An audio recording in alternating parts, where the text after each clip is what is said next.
Hello my friends, now we are going to discuss about the engineering metrology, that is linear measurements. So, from the title itself you can understand that in this particular lecture we are going to discuss that how we are going to measure. Till now we are talking about the different techniques. Now suppose you are getting one length or maybe the any width or maybe the any height. So, exactly whatever the instruments we are going to use, that instruments are proper or not, or maybe that instruments are capable to measure that particular dimensions exactly or not. So, in this particular lecture we are going to understand all these kind of things, that how we can measure the exact dimensions over there. So, generally the metrology, if we talk about the definitions, generally it is a one kind of science, is measurement of 6 fundamental quantities like length, mass, time, temperature, electric current and the light radiation. So, when we are talking about the manufacturing metrology, so generally it is concerned with measurement of length quantity in many ways in which it manifests itself in a manufactured part or any product, such as like width, depth, thickness, diameter, taper, angle, flatness, straightness, roundness and the surface roughness. Now, what is the objective of metrology? So, generally it will give you the required accuracy in measurement at the minimum cost. So, that means the cost will be reduced, time consumption will be reduced, but simultaneously we will get the accurate specific dimensions or maybe the informations of that particular specimen. So, now if we talk about the need of metrology, so generally the modern industrial mass production system is based on interchangeable manufacture when articles are to be produced on a large scale. In mass production, the production of complete article is broken up into various component parts and production of each component part becomes an independent process, because when we are talking about any equipment that is consist of about n number of parts. So, each parts we are testing, we are measuring and then after that we are doing the assembling. Different component parts are made in large quantities in different shops. Some parts are purchased from other factories also and then assembled together at one place. Therefore, it becomes essential that any part chosen at random should fit properly with any other mating parts that too selected at random. Now, this is possible only when dimensions of component parts are made with close dimensional tolerances. This is only achieved when the parts are inspected at various stages during the manufacturing process. Now, what is the principles of metrology? In design engineer should not only check his design from the point of view of the strength or economical productions, but he should also keep in mind how the dimensions are specified can be checked or measured. So, that means suppose you are going to measure the thickness, then how many times you are going to check, how you are going to put your instrument so that you can get the accurate dimensions. So, that all are the important parameters. Higher productivity and accuracy can be achieved by properly understood introduced of the metrology system. We can improve the measuring accuracy and dimensional and geometrical accuracies of the product itself. Proper gauges should be designed and used for rapid and effective inspection. Also, automation and automatic control, which are the modern trends for future developments, are based on measurement. Digital instruments also we can used for the inspection itself. Now, there are different ways of metrological inspections. It is the examination of a part or product characteristics to determine whether or not it conforms to the design specifications. It can be done into two ways. First one is that inspection by attributes. What is that? Using gauges to determine whether the part or product characteristics of interest is within the tolerance limit or not, most commonly known as gauging or maybe the gauging, only the spelling are the different.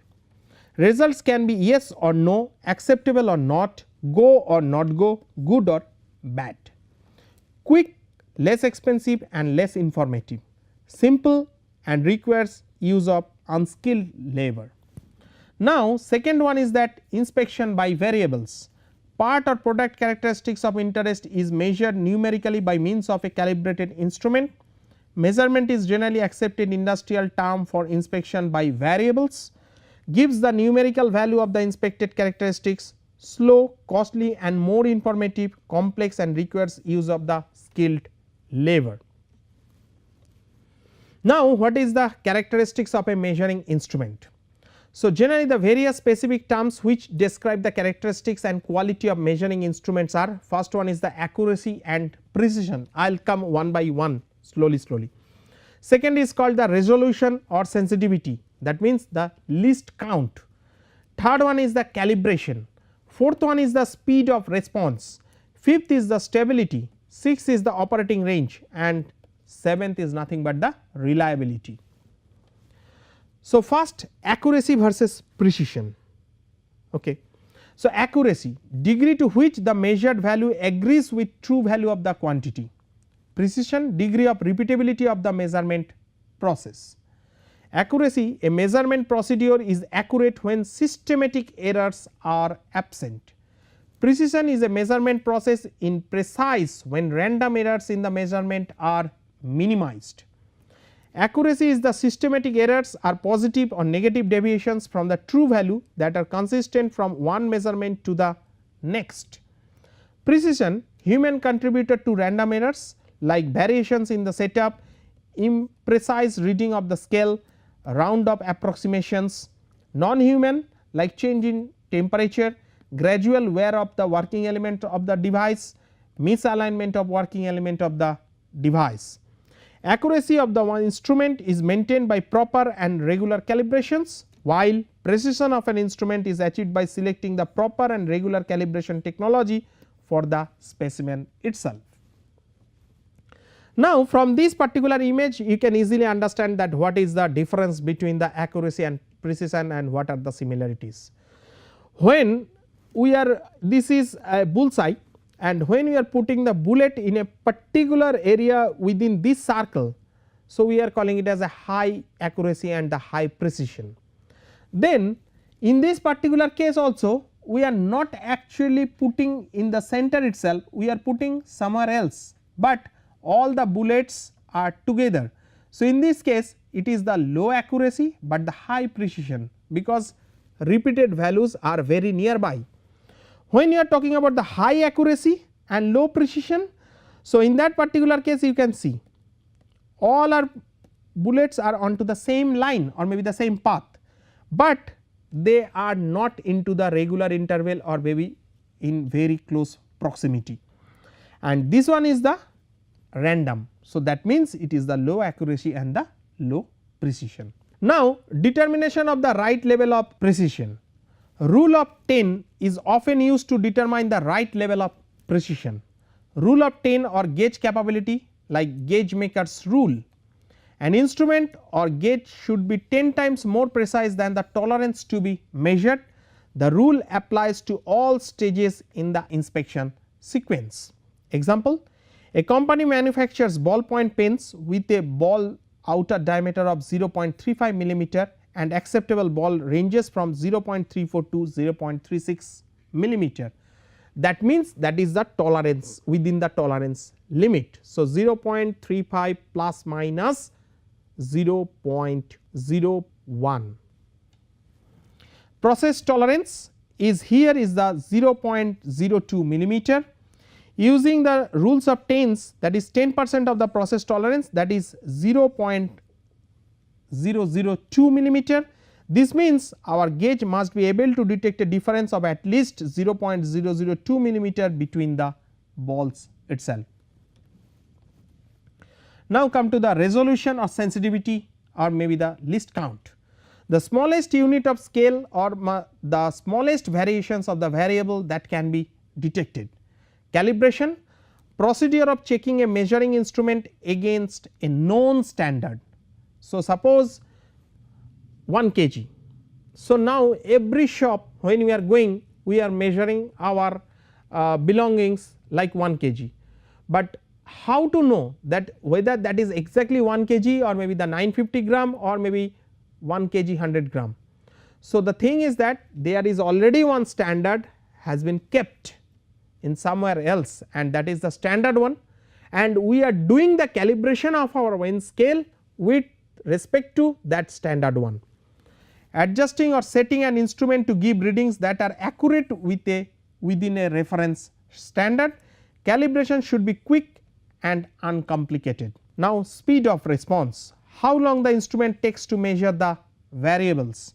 Stability, capability of an instrument to retain its calibration over a period of time.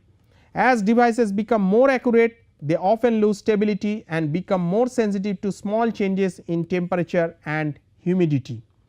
Operating range, capability to measure the physical variable throughout the entire span of practical interest to the user. Reliability, absence of frequent failures of the device. Now, come to the linear measurement.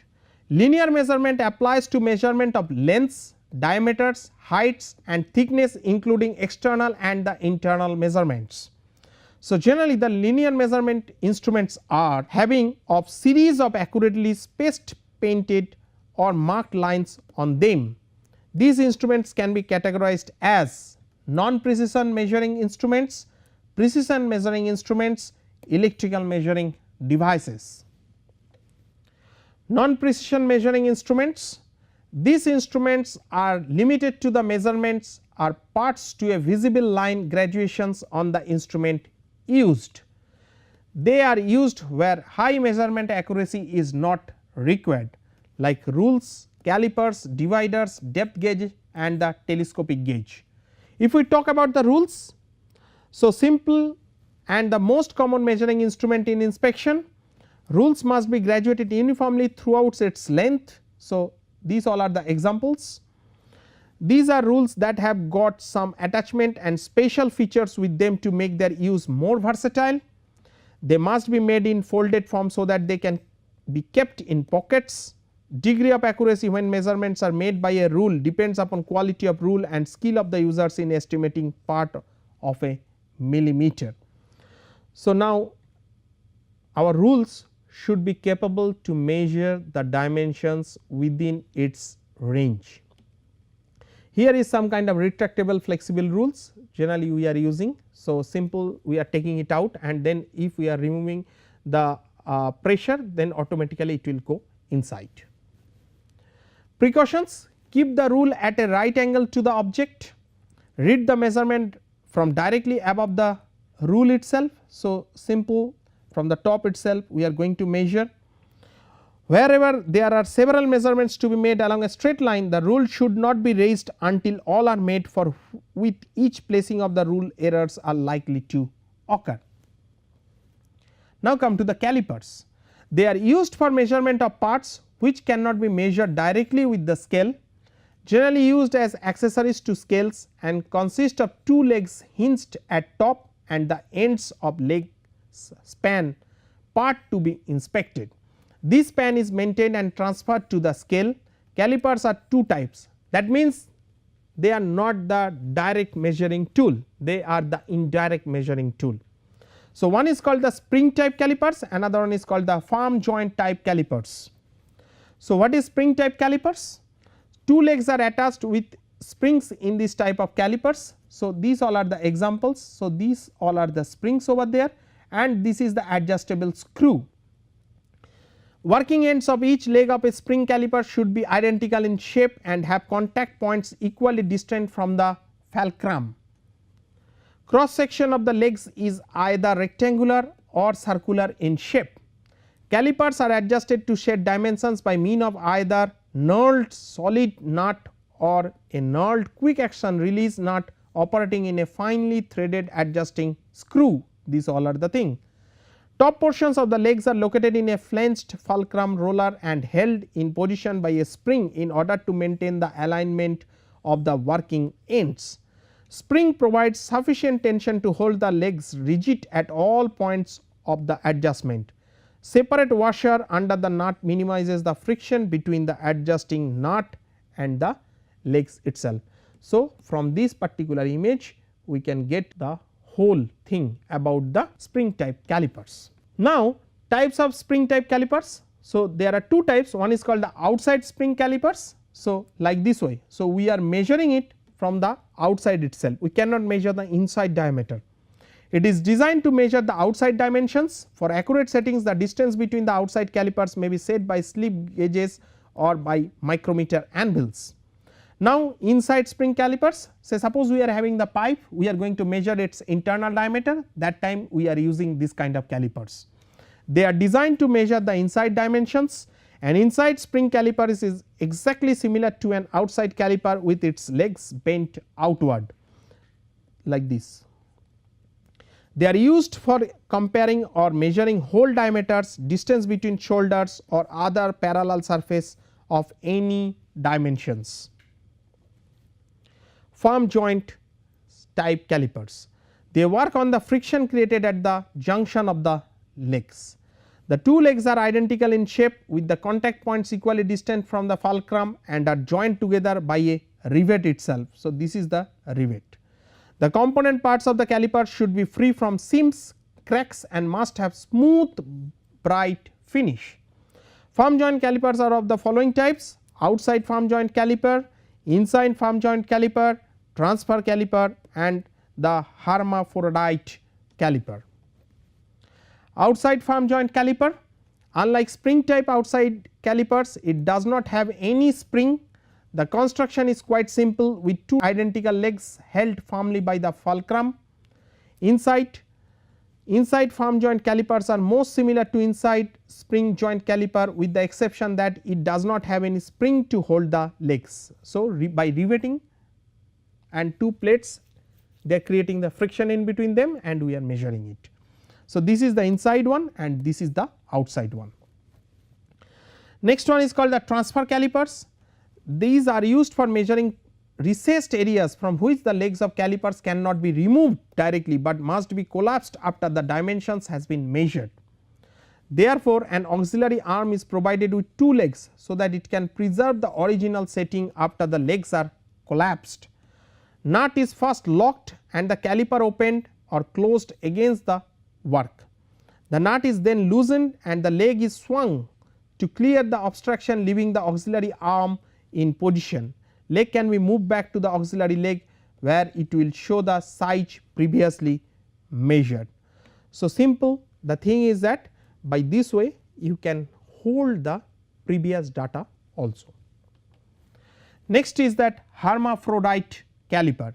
It is also known as odd leg caliper consisting of one divider and one caliper leg. So, here it is used for layout work like scribing lines parallel to the edge of the work and for finding the center of a cylindrical work. It can be with two types of legs, one is notched legs or maybe the curved legs. So, like this way we are having this one adjustable leg over there, we are having that lock nut and then we are measuring. Next come to the divider. A divider is similar in construction to a caliper except that both legs are straight with sharp hardened points at the end. These are used for scribing arcs and circles and general layout works. The distance between the fulcrum roller center and the extreme working end of one of legs is known as the nominal size. A steel scale must be used with this instrument. Next come to the depth gauge. This tool is used to measure the depth of blind holes, grooves, slots, the heights of shoulders in holes and dimensions of the similar character. So, this is the example. So, now we are inserting this one or maybe this side inside the hole itself, and now just after getting that one we are measuring what is the distance over there. So, by this way we are measuring that depth. This is essentially a narrow steel rule to which a sliding head is clamped at the right angles. The head forms a convenient marker in places where the rule must be held in a distance from the point being measured. Now, come to the telescopic gauge. Telescopic gauge is used for the measurement of internal diameter of a hole during machining operations. It consists of a handle and two plungers, one telescopic into the other and both under spring tension. It looks like this. These all are the telescopic rods. So, simple, these all are the movable parts. So, inside we are putting the spring. So, by this way we can measure the internal diameter of that particular part. Ends of the plungers have spherical contacts. The plungers can be locked in position by turning a knurled screw at the end of the handle. So, this one. So, you can fix the movement of these two plungers. Measuring procedure: to measure the diameter of a hole, the plungers are first compressed and locked in position. Next, the plunger end is inserted in the hole and allowed to expand the opposite edges. Finally, they are locked in place, taken out of the hole and measured by an outside micrometer. Now, precision measuring instruments. Since modern production process is concerned with the interchangeable products, precise dimensional control is required in industry point of view. Precision measurement instruments are different techniques and phenomena to measure distance with accuracy. Some mostly used precision measuring instruments are Vernier caliper, micrometer, height gauge and the slip gauge. When you are talking about the Vernier calipers are precision of measuring instruments that generally given an accuracy of 0.1 millimeter to 0.01 millimeter. The main scale carries the fixed graduations, one of two measuring jaws, a vernier head having a vernier scale engraved on. Modern calipers are digital and have an LCD display on which the reading appears. There is no possibility of human error in reading the scale. So, directly you are getting the results like calculator display. Vernier caliper parts and their functions: first is called the lower jaws or maybe the external jaws. So, they allow the vernier caliper to measure outer dimensions of objects such as the length, width or maybe the diameter. So, this is the external jaws. Upper jaws or maybe the internal jaws used for measuring inside dimensions of hollow objects such as inside diameters of pipes, lengths and widths of the boxes. So, this depth rod, it is used to measure the depths of holes or maybe the steps. So, this one. Locking screw, lock screw is used to fix the position of the jaws once the object is positioned properly, so that the readings can be taken without the fear of spoiling the positions. So, while taking it out, so the movement, to restrict the movement, we are locking the both the legs over there or maybe the this one, this part. Main scale, it is the large scale which runs along the body of the vernier caliper. The main scale is stationary. So, this one is known as the main scale. Vernier scale, it is a smaller scale attached to the main scale and can move along the main scale as the jaws are opened or closed. Working principle of vernier caliper.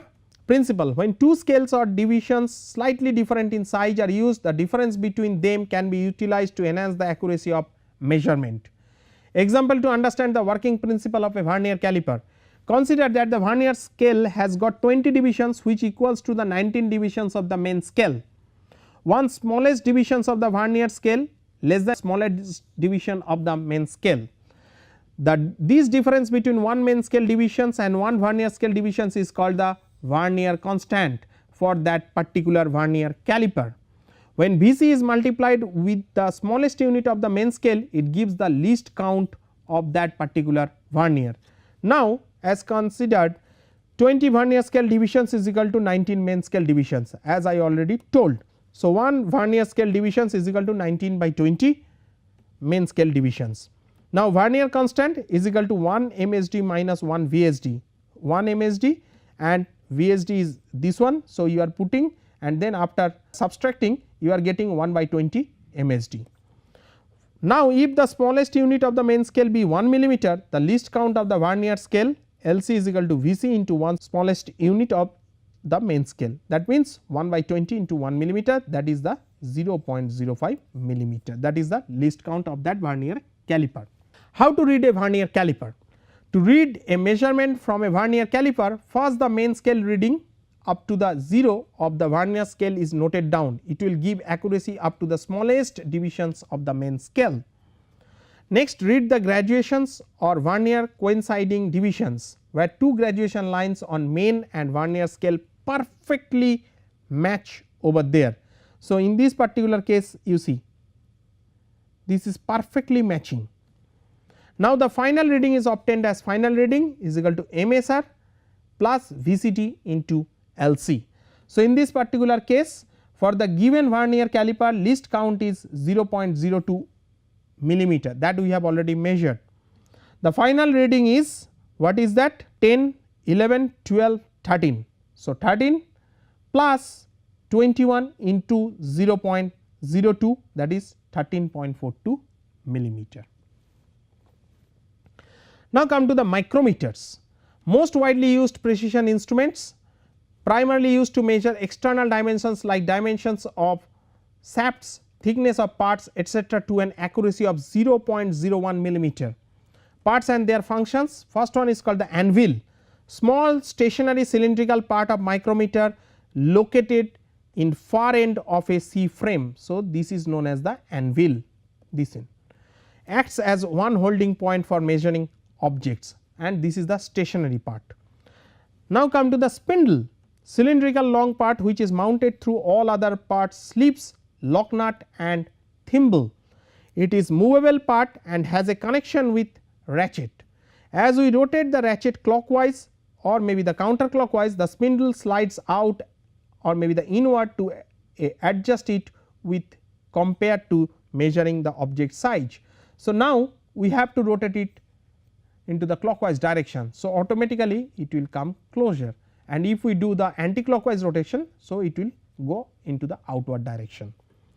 Anvil face and the spindle face, faces of both anvil and spindle which are opposite to each other are the measuring points of the micrometer. So, these points and these points, they hold the measuring object collectively. Lock nut, the knurled component that one can tighten to hold the spindle stationary, such as when momentarily holding a measurement itself. So, now in this particular case we are putting the lock nut over there, so that movement of this one will be locked. Sleeve, the stationary barrel type cylindrical component with the linear scale, main scale, that is engraved on it, sometimes with Vernier markings. So, this is known as the sleeve. Thimble rotates around that sleeve and spindle. So, this is known as the thimble.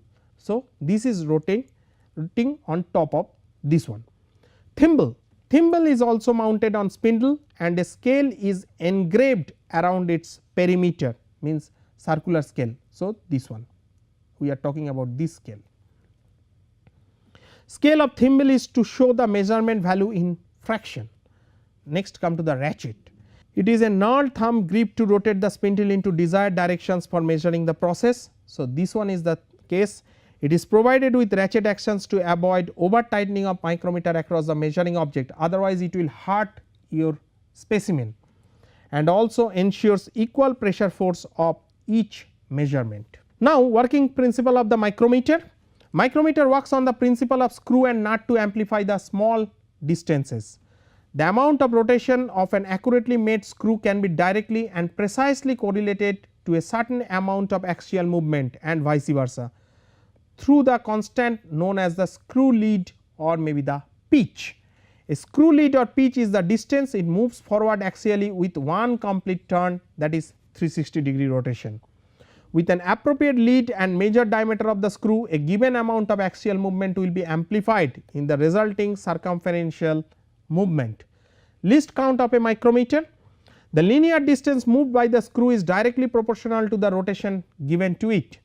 The linear distance moved by the screw when it is rotated by one division of the circular scale thimble is the least distance that can be measured accurately by the instrument. So, what is the least count? Pitch by number of divisions on circular scale.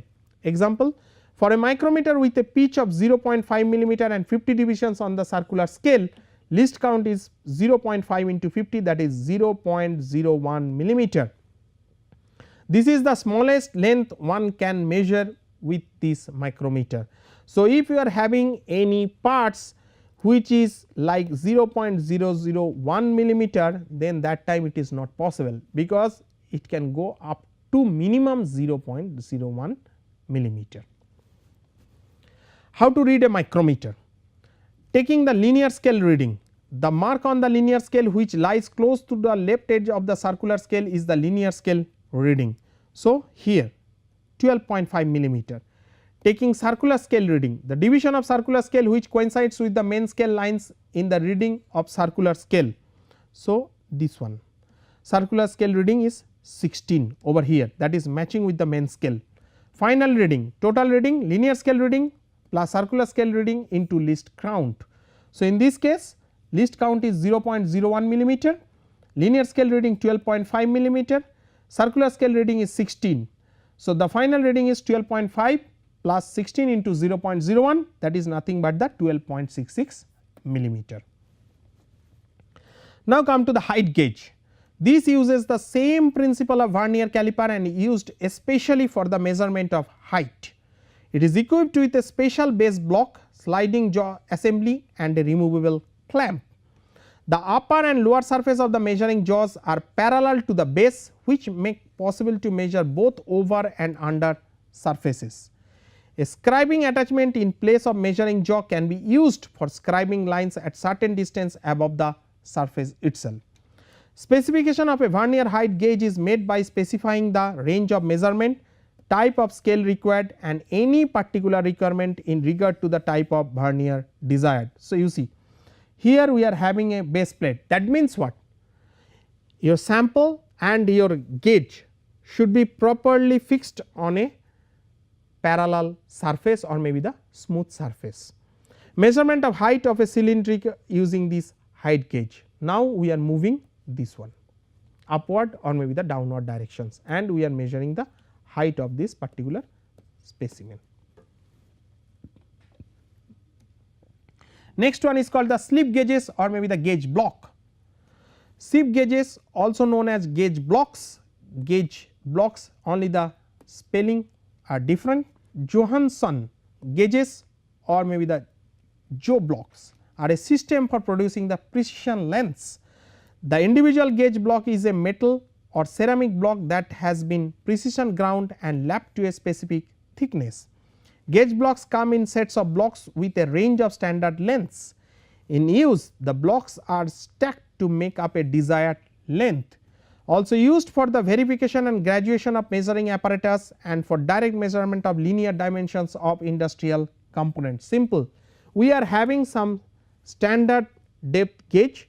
So, simple, suppose I want to measure the distance in between these two, simple I am inserting the depth gauges over there and that if it is touching both the sides, that means that is the height of that particular area. Uses of slip gauge, setting up a comparator to a specific dimension, direct precise measurement purpose, to inspect the Vernier caliper, micrometers and some other linear measuring instruments, conjunction with sine bar to measure the angle of workpiece, used to check the distance between the parallel faces. Now, come to the electrical measuring devices. Electrical measuring devices give the most precise value of measurement among all the instruments discussed earlier. They use electrical transducers that transform a variety of physical quantities and phenomena into electrical signals. Some of the most commonly used electrical devices in linear measurements are strain gauge and another one is called the linear variable differential transformer, in short generally we are calling it as a LVDT. Strain gauge, it is based on the resistive properties of electrical conductors. They are constructed from a single wire that is wounded back and forth. The gauge is attached to the surface of an object with wires in the direction where strain is to be measured. Electrical resistance in the wires change when they are elongated, thus voltage changes in the wires can be collaborated to the change in strain. So, here the simple thing, this is the arrangements. Now, if we are talking about the LVDT, it is a type of electrical transformer used for measuring linear displacement like position.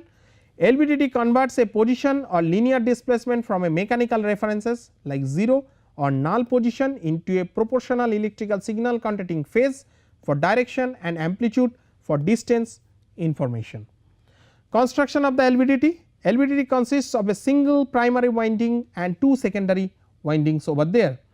So, here you can see this is the primary coil and this is the two secondary coils are there.